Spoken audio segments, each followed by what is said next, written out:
Some children grow up learning one language at home. Others grow up learning two. But some grow up learning two worlds. A child with one parent from Africa and another from Europe. A child born between Asia and Latin America. A child whose skin, hair, accent, or even name constantly invites questions from strangers. Where are you really from? For millions of mixed heritage children around the world, identity is not a straight line. It is a bridge, a journey, sometimes even a quiet battle.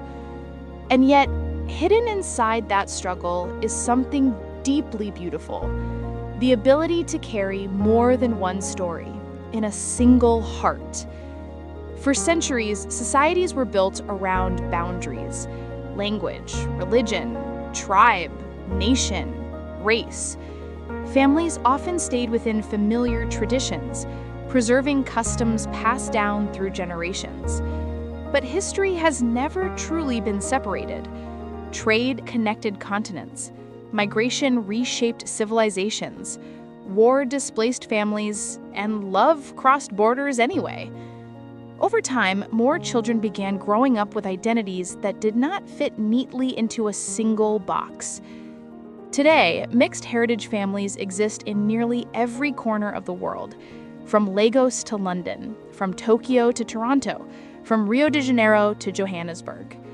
And their children often inherit something extraordinary: not just different appearances, but different memories, different foods, different ways of understanding life itself. Imagine sitting at a dinner table where one parent serves spicy West African jollof rice, while the other prepares recipes passed down through generations in rural Italy. Imagine celebrating Christmas in December, then welcoming Lunar New Year weeks later. Imagine hearing bedtime stories from two completely different histories, both calling you family. To outsiders, it can sound magical, and often it is. But growing up between worlds can also feel confusing, because children notice difference very early. Sometimes classmates ask uncomfortable questions. Sometimes relatives unintentionally make them feel not enough, not black enough, not Asian enough, not white enough, not fully accepted anywhere. For many mixed heritage children, identity becomes a silent performance, adjusting behavior depending on the room they enter, pronouncing their name differently at school than at home, learning which side of themselves feels safer to reveal. And perhaps the hardest part is this: people expect identity to be simple, but human beings rarely are. In many cultures, family identity carries deep emotional meaning. Traditions are more than customs. They are memory, belonging, ancestry. So when cultures meet inside one household, children often become translators between generations. One grandparent may not understand another language. One side of the family may express love loudly, the other quietly. One culture may value independence, while another emphasizes community and obedience. At first, these differences can create misunderstanding, but they can also create empathy, because children raised between cultures often learn something powerful very early in life. There is more than one way to see the world. A greeting in Japan may look different from one in Nigeria. Respect may sound different in India than in Germany.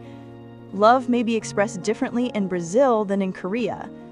Yet beneath all those differences, the emotions remain the same: the desire to belong, to be understood, to be loved without explanation. Still, misconceptions about mixed heritage people continue to exist. Some assume they must choose one identity over another. Others treat their background like a novelty instead of a lived experience. And sometimes society asks impossible questions. If you had to pick one side, which would it be? But identity is not always a competition. A child can carry multiple cultures without betraying either one. In fact, many mixed heritage individuals grow up becoming cultural bridges, people able to navigate differences with empathy and understanding. And eventually, many reach a turning point, the moment they stop asking, which side am I supposed to be? And begin asking, how can I honor all of who I am? That realization changes everything, because identity no longer becomes a problem to solve. It becomes a story to embrace. A young woman learns her textured hair connects her to generations of resilience. A young man realizes speaking two languages is not confusion, but inheritance. A child once ashamed of being different slowly discovers that difference can become strength. And perhaps that is the deeper lesson hidden inside mixed heritage. Not division, but coexistence. Proof that cultures can meet without disappearing. That love can survive unfamiliarity. That humanity has always been more connected than we sometimes believe. The world often teaches people to fear what is unfamiliar. But children growing up between worlds remind us of something ancient and hopeful. Human beings were never meant to live entirely separated from one another. Our stories overlap, our histories intertwine, our futures are shared. And maybe the children of mixed heritage are not standing between two worlds after all. Maybe they are helping build a new one where identity is not reduced to a single label, one where cultures are not walls, but windows, one where understanding begins not with sameness, but with curiosity.